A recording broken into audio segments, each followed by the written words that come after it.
एक बार बोल दीजिए शिव गुरु महाराज की जय।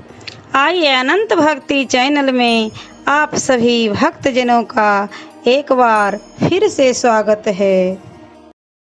आज हम आप लोगों को पंचम स्कंध का पहला अध्याय सुनाती हूँ, जिसमें महाराज प्रियव्रत और उनके वंशधर है। महाराज परीक्षित बोले, हे महात्मन, आपने जो यह कहा कि महाराज प्रियव्रत बड़े धर्मात्मा थे और गृहस्थी में रहकर भी ज्ञान प्राप्त कर आत्मदर्शी हो गए, वह कैसे? आत्मा और गृह दोनों में बड़ा अंतर है, उनको आत्मज्ञान कैसे हुआ? गृहस्थ आश्रम तो समस्त झंझटों का केंद्र है, जिसमें कुटुंब की अभिलाषा से स्त्री, गृह तथा पुत्र आदि की आसक्ति उसे निश्चल भक्ति नहीं प्राप्त होने देती। अतः श्री विष्णु जी की भक्ति उन्हें कैसे प्राप्त हुई, कृपया आप हमें समझाइए। श्री सुखदेव जी बोले, हे राजा परीक्षित, भगवान के चरणों में जिनका मन एक बार भी लग जाता है अथवा जिसे उनकी भक्ति का स्वाद मिल जाता है, वह सब विघ्नों को पार कर जाता है, क्योंकि उनकी कृति बड़ी मनोहर है। फिर गृहस्थ आश्रम में तो उनके भजन करने का और भी अच्छा अवसर मिलता है। कौन कहता है कि गृहस्थी के झंझटों में भजन का अवसर नहीं मिलता? गृहस्थी के में झंझटें तो बहुत हैं, इसमें संदेह नहीं, परंतु जितना उत्तम अवसर इसमें मिलता है उतना अन्य आश्रमों में नहीं मिलता। गृहस्थी में अभ्यासवासी को भगवान के भजन करने की बड़ी सुविधा मिलती है। जो साधन काल में उसे बाधाएं आती है वे सहज ही दूर हो जाती है। परमहंस जन तो इसी क्रम से भगवान में अनुराग करते हैं। फिर प्रियव्रत जी का तो कहना ही क्या है, वे तो बाल काल से ही भगवान में प्रेम करते थे, जिसके कारण नारद जी उन्हें इसी समय आत्म साक्षात्कार करा ले गए थे। वे अपने बाल काल में ही समाधि लगा ब्रह्म ध्यान में स्थित होते थे। यही कारण है कि जब मुनि जी ने उन्हें राजा बनाना चाहा तो उन्हें राजा होने से इनकार कर दिया, क्योंकि उस समय तक उन्हें पूर्णतया चित्त का वशीकरण कर लिया था और उनकी इंद्रियां सर्वथा ही सब कर्मों से विरक्त हो शांत हो चुकी थी।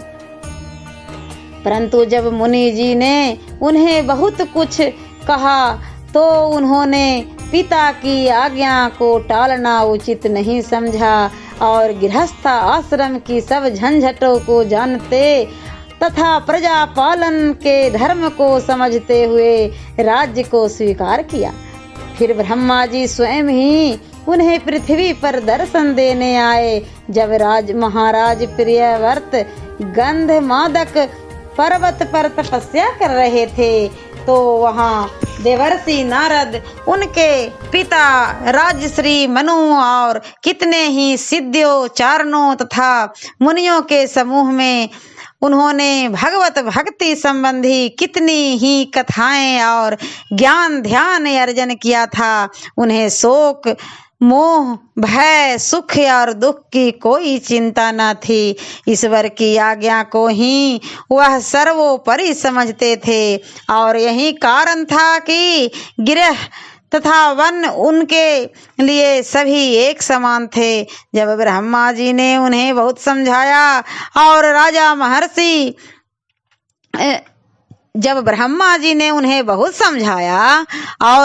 राजर्षि मुनि आदि ने बहुत कहा, तब उन्होंने अपना राज तिलक कराया, अन्यथा वे वासना रहित हो चुके थे और उनका अंतःकरण मल्ल रूप राग द्वेष आदि से सर्वथा ही दूर हो चुका था।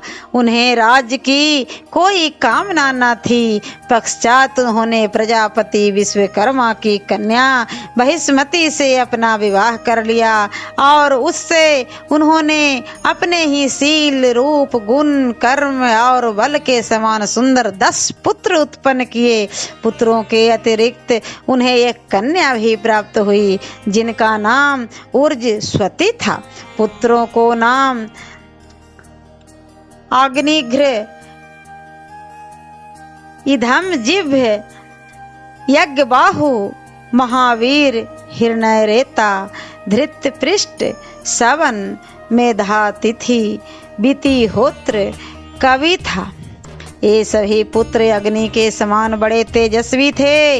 इसमें कवि, महावीर और सवन तो बालकाल से ही परमहंस वृत्ति धारण कर लिए थे, जिन्हें भगवान वासुदेव के चरणों के अतिरिक्त और कुछ सेवन न करना था, जिससे ये सर्वथा ही महर्षि हुए।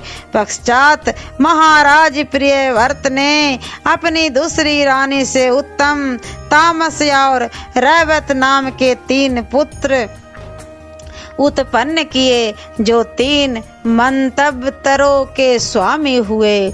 महाराज प्रियव्रत ने 11 अवर्धक राज्य किया। उनकी भुजाओं में बड़ा बल था और उनके धनु टंकोर से सदैव शत्रुओं के हृदय कंपित रहते थे। रानी बहिष्मति सर्वगुण संपन्ना थी, जिससे महाराज प्रियव्रत सर्वदा ही आनंदित रहते थे। उनकी चतुरता देखकर राजा मुग्ध हो जाते थे। जब वह कभी हास्य पूर्वक महाराजा प्रियव्रत की ओर देखती तो वे अपनी सारी वीरता को भूल जाते, और यही कारण था जिससे उनका विवेक कुछ दबा रहता था। अन्यथा भगवान के वे इतने महान भक्त और उपासक थे जैसा कोई नहीं था। एक समय उन्होंने देखा कि भगवान सूर्य का रथ जिधर से जाता है उधर ही प्रकाश रहता है, दूसरी ओर नहीं। तो उन्होंने कहा, अब सूर्य के समान एक दिव्य रथ पर बैठकर मैं इस अभाव को दूर करूंगा। निदान उन्होंने वैसा ही किया। उन्होंने सूर्य के साथ चलकर 7 बार पृथ्वी की प्रदक्षिणा की। जिधर की ओर अंधकार रहता था उधर प्रकाश रहने लगा। परंतु ब्रह्मा जी ने उन्हें वैसा करने के लिए मना कर दिया। परंतु वे सूर्य के बराबर 7 बार जो चले थे उससे 7 समुद्र बन गए, पृथ्वी के 7 भाग हो गए।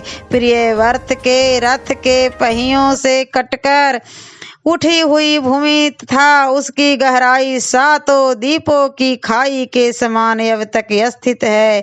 उन्हीं को क्षारोद, इच्छुरसोद, सुरोद, धृतोद, क्षीरोद, दधिमडोंद, शुद्धरसोद कहते हैं।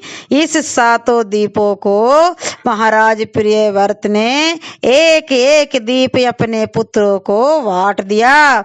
पश्चात उन्होंने कन्या ऊर्जस्वती को महाराज शुक्राचार्य से विवाह दिया, जिससे ऋषि को देवयानी नामक की एक कन्या प्राप्त हुई। इतना कार्य कर चुकने के पश्चात उन्होंने राज्य करना उचित न समझा और विषयों को तुच्छ जान हृदय में भगवान विष्णु जी को धारण कर तप करने के लिए एकांतवास ले लिया। फिर तो पूर्व में जैसा नारद जी ने बतलाया था उसी विधि से चलकर उन्होंने उस स्थान को प्राप्त कर लिया जिसे बड़े बड़े योगी भी नहीं पा सकते। हे परीक्षित, राजा प्रियव्रत ने गृहस्थ आश्रम में रहकर जो पुण्य आचरण किया है वैसा कोई नहीं कर सकता। उन्होंने अपने प्रकर्म और कठोर योग द्वारा सब ऐश्वर्यों और सिद्धियों को पाकर भी उन्हें नरक के समान जान उनका त्याग कर दिया। ओम नमो भगवते वासुदेवाय नमः। और पंचम स्कंध का दूसरा अध्याय मैं अगले वीडियो में सुनाती हूँ। ऐसे ही मनोरंजक कथाएं, कहानियाँ और भक्ति गीत सुनने के लिए हमारे इस चैनल अनंत भक्ति को सब्सक्राइब करें और वीडियो अच्छी लगी हो तो लाइक का बटन जरूर दबाएं। धन्यवाद।